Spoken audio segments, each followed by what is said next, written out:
Hello, welcome to the AP7 podcast. You are here with Rachel Donovan and the founder of AP7, Mr. George Helou. Thanks, Rachel, and thank you for joining us. We love talking about how to get the heart into everything we do to get a lot out of life. Whether it be relationships, business, careers, you name it. So, let's get started.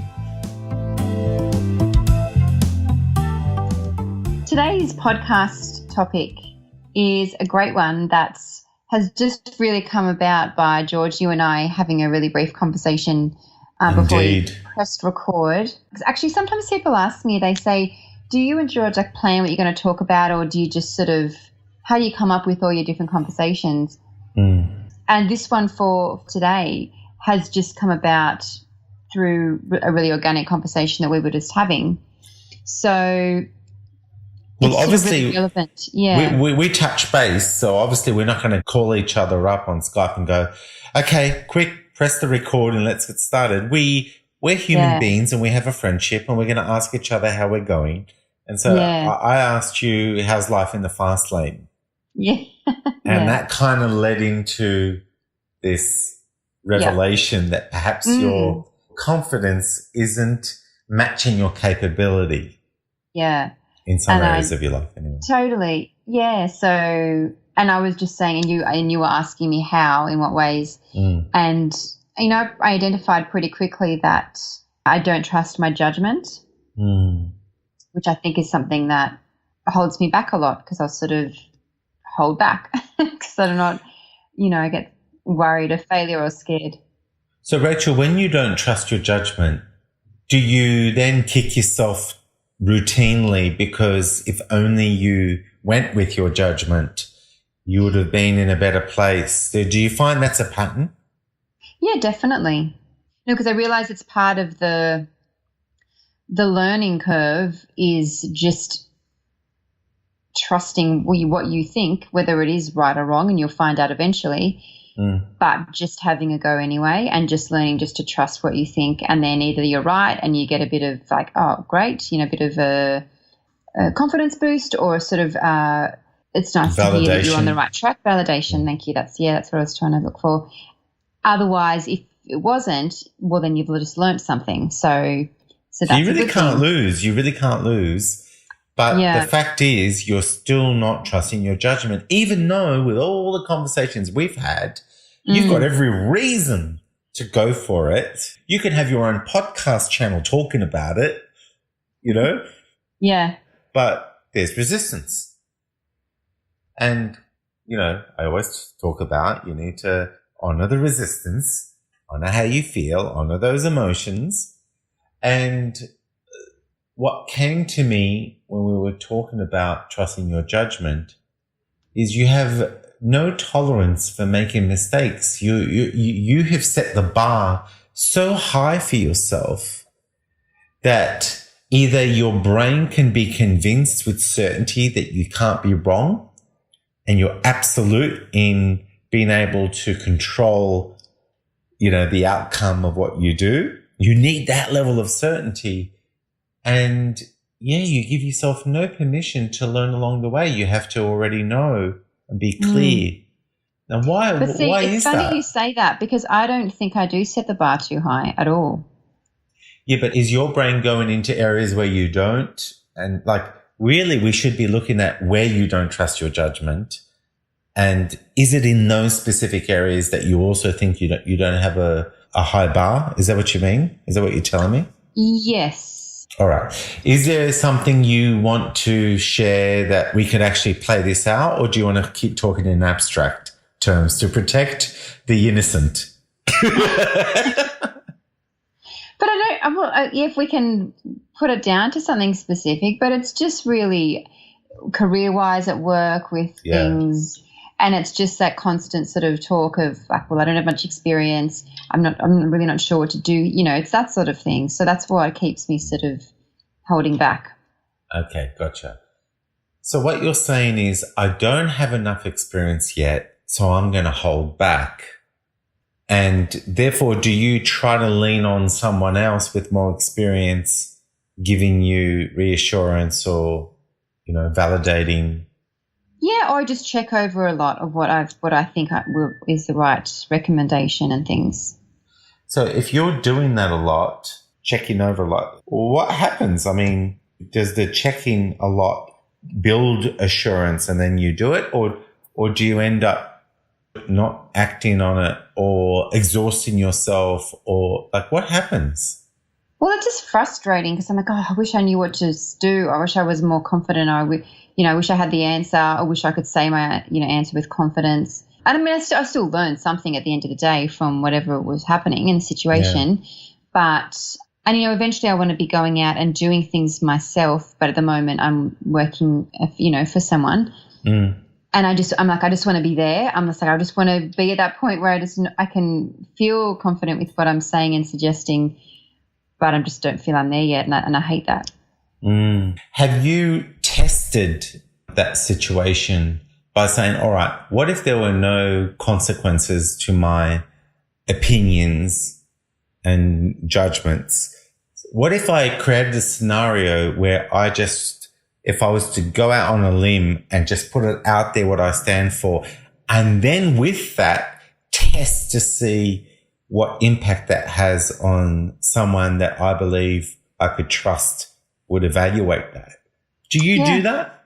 No, that's a great idea. You're laughing.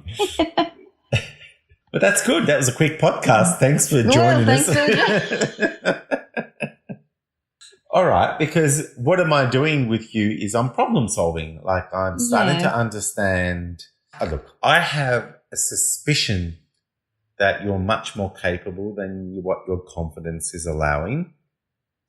And if you have a point of view that's not based on the principles that have been trained and educated on, is this a problem? Like, is this where you're downing yourself? Or that part of it is actually quite good. You just feel maybe there's more to it than that. Is that what's happening? Yes, yeah. So in other words, there's a real common sense around your point of view, but you're always assuming maybe there's more to it. Maybe there's more to it than that. Yes, yeah. Okay. Well, what if there's more to it with everything in life anyway, and you're not allowing yourself to discover that the more to it is not as relevant as you think.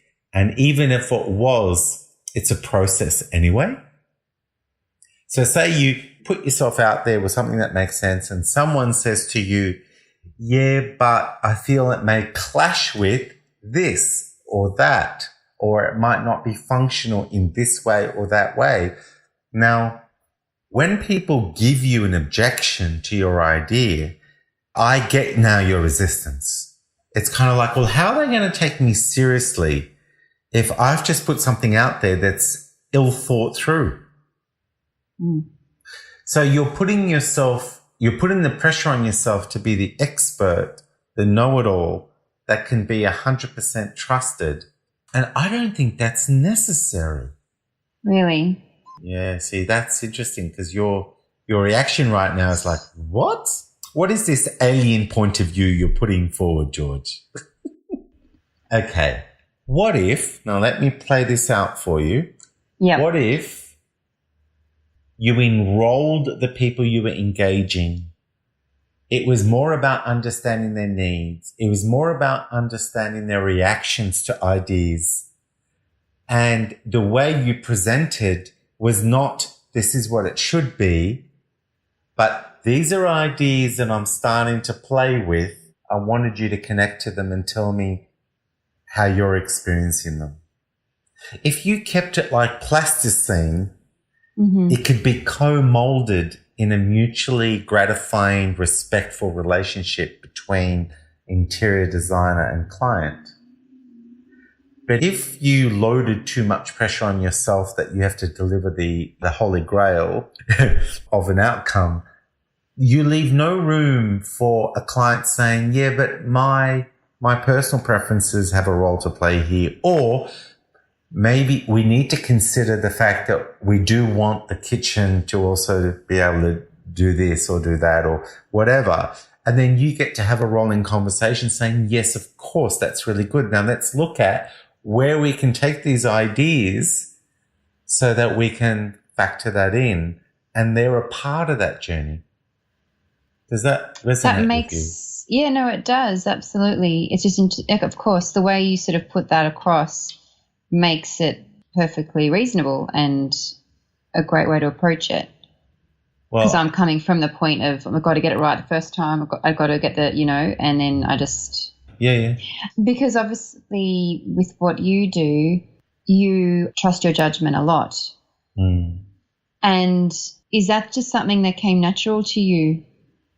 No, I had very low confidence to the point where I've talked about this a lot, where I've allowed 2 decades to go by and for me to kill really important dreams of mine simply because I didn't back my judgment. I didn't believe that I would. I honestly thought that I was out of my depth and I just couldn't go after things, even though I was obsessed with them. They wouldn't leave my mind because they were important to me. And so I guess the relevance of my answer to you is, what was the process that I followed that allowed me to eventually let that confidence catch up? And I think it was just having a passion for personal development and realizing that it was me changing that would fix whatever was wrong in my life, not be distracted by other people changing and the world needing to change for me. And it's very distracting and very seductive to see other things as the problem. And if you're not careful, you could find yourself getting all righteous and allowing being right and something else being wrong as being the reward and the result of you being successful in your life. And that is so not the way it works. Because if you're right all the time and other people are wrong and they're not validated in their own opinions, they will do nothing for you. So for me, I learned that if I could just control me being different, and you know this from the many podcasts we've done about how to reinvent yourself into a version that's compatible with your environment. If I put the focus on me to understand what is it that I could do differently, what is it that I'm not seeing that I could see differently, so that I can start having a different go, like coming at it differently. As soon as I lock that in as a fundamental part of how I would take on this life, then suddenly feedback was no longer threatening because it was inviting me to show humility if I was wrong, show the grace of taking on advice if I was wrong, but also be validated and be rewarded and praised if I was right in what I gave as value. So it's like, at what point do you leave room for 2 levels of feedback? The feedback that says you've arrived and the feedback that says you haven't. And if you devour both, then you're finally being grounded and guided into being compatible and getting to those goals, achieving those goals in a more timely manner. So it's a real philosophical shift in your own identity to trust your judgment and go, I will laugh at my mistakes. I will be so grateful by someone saying, that doesn't work for me. Oh, well, tell me why. And then your eagerness into learning why they know something you don't know and them feeling like they made a difference. Like, why aren't we letting people make a difference in our life? Why are we denying them how much they matter and how their points of view could be so important to us? Why do we do that? You see, it's like we're made to be incompatible with connecting and synergizing with people. It's like apparently I'm meant to be a prepackaged, perfected version delivered for you so you can marvel at my wonder and put me up on a pedestal where I belong and you can just stroke me eternally for how lovely I am. Like, why do we have that as our end game? That's just so disrespectful to who we are and to how we can be great for one another, trying to belong at some destination point where no one could ever be of value to us anymore. Yeah, that's a really, really good point. Because, but you never thought of looking at it like that, if everyone just knew it all. Yeah, but look, we've always got the pressure on us knowing it all, but if you shake it up a little, it's based on really crazy assumptions that are completely incompatible with thriving and finding love and achieving wonderful things and creating a legacy. So being a know-it-all is so off-putting. You know, my biggest breakthroughs have come because I lost the urgency to prove I've arrived somewhere and just found this really comfortable space where I could just connect to someone with this really wonderful feeling of I'm good enough already. And now I have the luxury of learning where we're at with anything and everything and just taking in what I can learn and communicating what I'm learning with gratitude, because that creates such a beautiful space for people to reciprocate. Now, let's play this out. If lots of people were around you that were so humble and open-minded that every time you notice something about where they're going in life, you felt so at peace with expressing what you saw, and they just were so grateful with your opinions, and they were quick to grab the value out of it and show gratitude. What kind of friends would they be, Rachel? Great friends. Yeah. Valuable. Yeah. The kind of friends you just want to hang out with because they mirror everything you yearn to experience in your life. They mirror that to you. You matter. Your views matter. And say you have a view and you're wrong. And they took on what you said and kept asking questions about why you're saying it. And then they facilitated you to realize that you had missed information around their circumstance, which meant that your opinion wasn't going to be of merit, but their feeling of trust and respect from you was intact through the whole conversation, which meant that even when you give bad advice, your friends are like so bonded to you and loving you, and they don't even skip a beat in appreciating you. What kind of friends are they? They're the ones you want. So, no one wants a know-it-all. And if you do want a know-it-all, it always ends up pear-shaped. Yeah. Because doesn't it? Yeah, you're deferring your responsibility to someone else so that you get to resent them later because you never get to own your own journey and create the life on your terms, because you've made them the beacon. You've made them the only passage through. And that denies you of being your own person, doesn't it? Yeah, it does. So even if you want a know-it-all, it turns out your immaturity, insecurity, wanting to put someone on a pedestal creates a dysfunctional relationship that never ends well. So it looks like being a know-it-all is a crazy way to be. Don't be a know-it-all. Run away from being a know-it-all because you're going to be a bad friend. You're going to create people who are going to put you up on a pedestal only to resent you, undermine you. So what's the alternative? To be learning and curious and growing, I guess. Yeah, it's like, I know stuff. I know stuff. But it'll only ever be a speck of dust from the stuff that's left to be known. And I don't want to know everything because there are some things I'm not interested in. And only when I see purpose and value in being interested in it will I then open up to it. But we're all individual and we all have certain things we want to be good at, and that's how we can complement each other anyway. So yet we're raised with the pressure to know information and be marked for knowing it. Like, yes, you get the tick. You get the tick because you know stuff.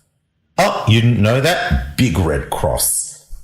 You are going to be blocked from a good life if you keep not knowing stuff, and we're going to give you a big red cross. This is when we're young and impressionable at school. When you get an exam, do they sit you down and go, check out all the stuff you got right because you have this ability to learn and be open-minded, and look, just a handful of stuff to keep enjoying working on. How cool. You don't get that. I'll tell you what you get. You got 4 wrong. Look, they're wrong. They shouldn't be wrong. You should have got an A. Why didn't you get an A? You're wrong. You see how the brain is constantly reinforced with, you're wrong. Look where you're wrong. Don't be wrong. Oh my God, I'm getting all like stressed. Even me, even me talking like that. Yeah, yeah. Are you serious? This tells me that you're dealing with this, and this is confronting. Be quiet, Siri. Yeah, but no, you're so correct with that. It's really interesting the way we would, taught. So obviously, to be right all the time means you know everything so you can be right. So, gosh, let it go. Let it go, because then you'll be a sponge, ironically, to absorb more knowledge, and you will know more, much more quickly, in more relevant areas of your life, because you're not putting so much crazy pressure and stressing yourself out, which hardens you and removes the sponge aspect of your state of being anyway. So it's like a catch-22. The more pressure you put yourself on being a know-it-all, the less you absorb to know more anyway.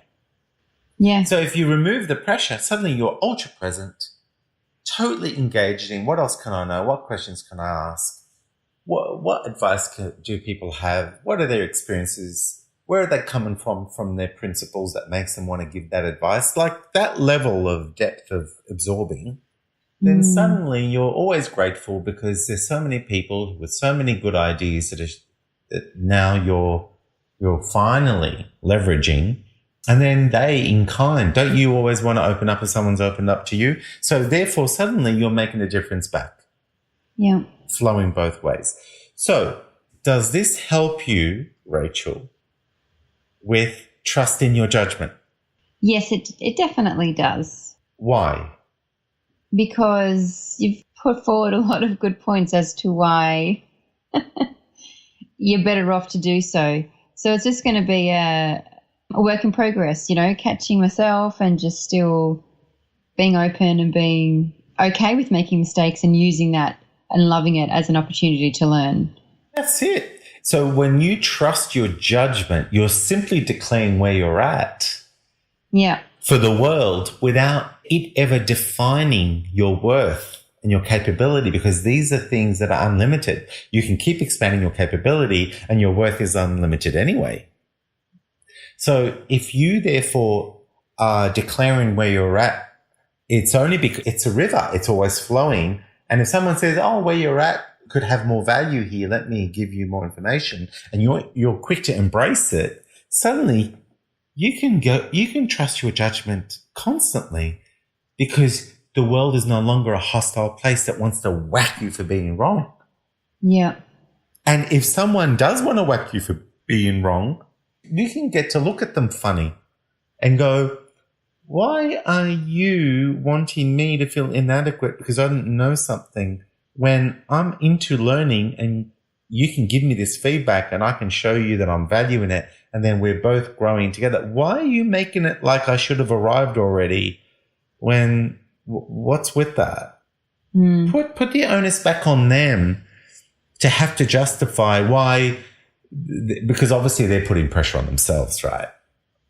And if you're not putting pressure on yourself, it takes a while for them to start to realize that there is a better way to be.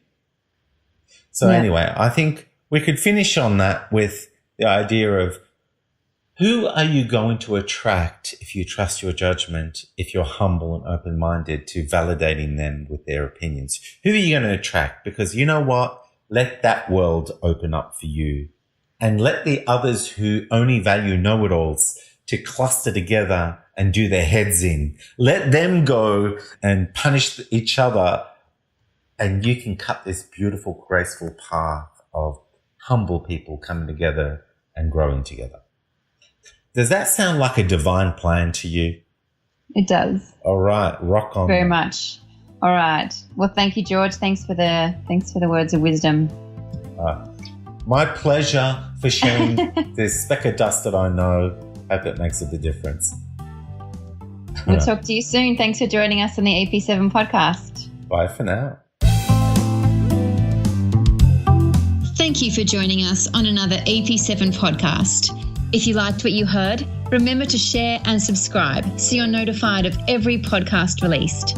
If you have any questions or would like to connect with us, please jump on the AP7 official Facebook page. We'd love to hear from you.